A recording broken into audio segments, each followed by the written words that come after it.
O nosso projeto de hoje para a Feira de Iniciação Científica e Extensão é sobre trabalho, alienação e estranhamento. Eu me chamo Stephanie Alves Suchisso, eu estou no 4º período de licenciatura em Pedagogia. O meu orientador é o Fábio Alves dos Santos Dias e a gente fez esse trabalho com base na leitura dos manuscritos econômicos e filosóficos de Karl Marx. Ao longo do século XX, não foram poucos os marxistas que consideraram Marx tão somente como um crítico do trabalho. Adorno e Heinrich, em sua majestosa Dialética do Esclarecimento, de 85, vão nesse sentido, reivindicarem que Marx afirma que o trabalho seria a atividade do embrutecimento da personalidade humana e, portanto, seria a base do material para o advento de uma sociedade racionalmente dominadora e opressora. Ao contrário do que fora dito por essas tradições, ao longo do século, quem leu os manuscritos econômicos e filosóficos de 2004 do Marx nota quão problemática é essa leitura. Identifica o trabalho tão somente como uma categoria que corrompe a alma. O Marx ressalta que o trabalho tem uma característica formadora, pois é a atividade que embasa a existência do ser social. Em resumo, não há ser social sem a transformação da natureza em valores de uso por meio do trabalho. Ou seja, o trabalho aqui deixa de ser encarado por Marx como um sinônimo apenas de degradação e torna-se a atividade criativa e humanizadora. E, nesse caso, o trabalho é encarado como um trabalho alienado, como uma atividade sempre necessária de sobrevivência humana que implica na exteriorização e objetificação da consciência daquele que trabalha. Contudo, trabalho nesse mesmo livro é visto como atividade de deformação da personalidade humana, pois é um trabalho estranhado. Ou seja, a atividade em que o produtor não se reconhece naquilo que produz. Nosso objetivo de pesquisa foi compreender a importância da categoria trabalho para Marx, definindo e diferenciando o significado de alienação e de estranhamento do trabalho em Marx, comparando, entre linhas gerais, a análise do trabalho daquela feita pela Escola Frankfurt e, portanto, indicando a atualidade do debate em torno do trabalho, para a compreensão do atual momento da sociedade burguesa. Conforme veremos, compreender a importância da categoria trabalho na obra de Marx é fundamental para entender os motivos pelo qual o autor constrói uma teoria social.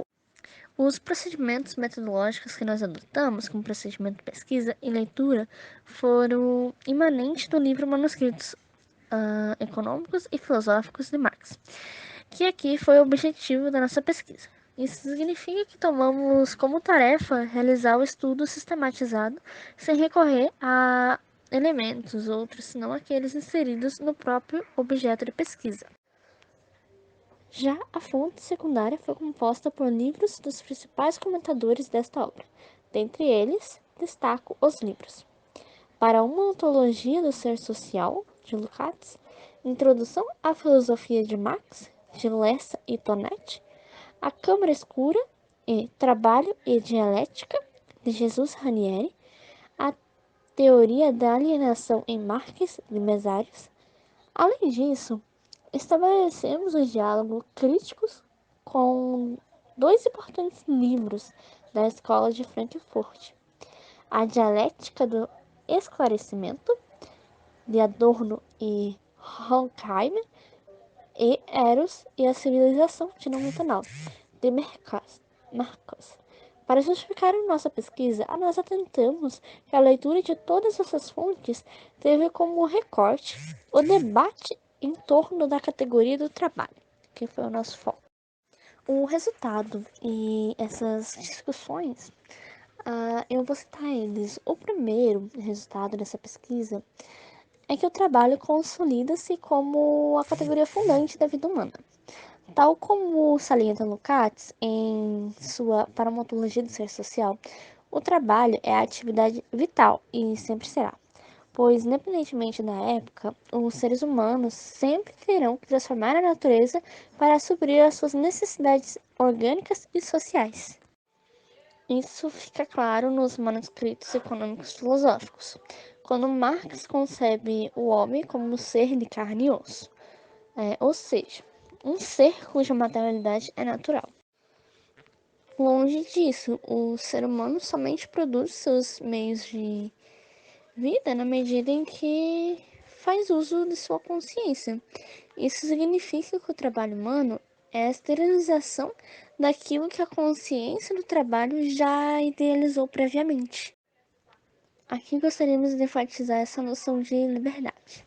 Marx, em momento algum, a coloca no interior de um debate idealista, que entende a liberdade como norma moral.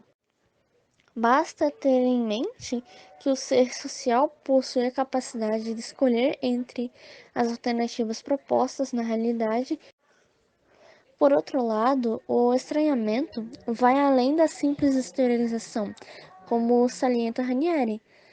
Estranhamento implica na extrução e não é uma condição inerente a toda forma de trabalho, mas tão somente ao trabalho na sociedade de classes. O trabalho estranhado é o fundamento para a existência da sociedade de classes, e tudo que se dá nela decorre disso.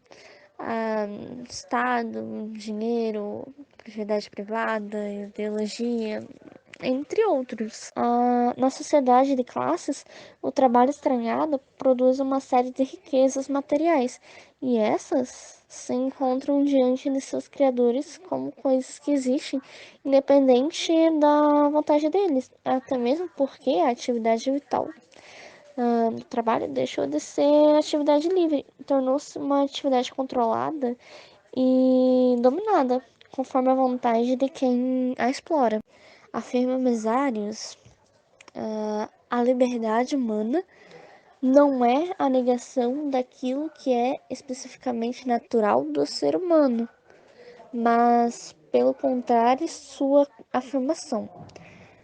Isso significa que Marx, ao diferenciar trabalho alienado e trabalho estranhado, ele o faz por questões formais, mas isso porque sua teoria descobre que no seio do trabalho estranhado se encontra a possibilidade de sua própria ruptura e superação, o que implica a reconciliação do gênero humano com o trabalho alienado e não o fim do trabalho.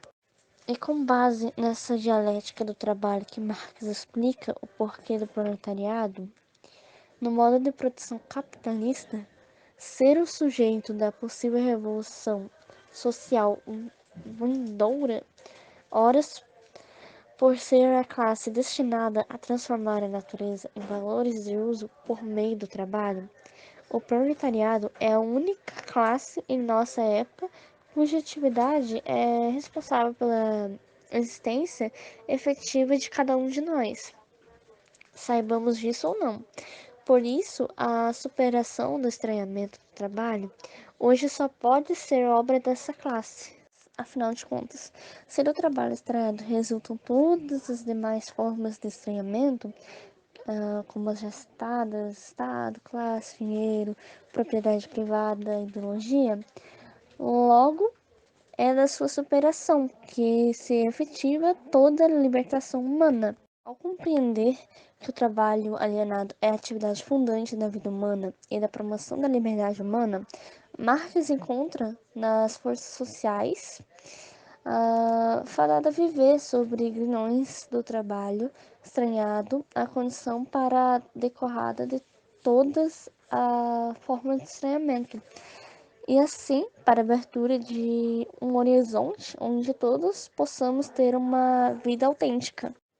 E a conclusão que a gente teve, né, conforme vimos, não podemos confundir trabalho alienado e trabalho estranhado em Marx, pois caso o façamos, a teoria tomará o mesmo destino daquela elaborada pelos filósofos da escola de Frankfurt, e não compreenderemos, a partir das forças sociais realmente existentes, a possibilidade para a superação dos grandes problemas sociais que nos assolam no presente momento. Aqui eu deixei algumas referências, né, que a Maria já foi citada.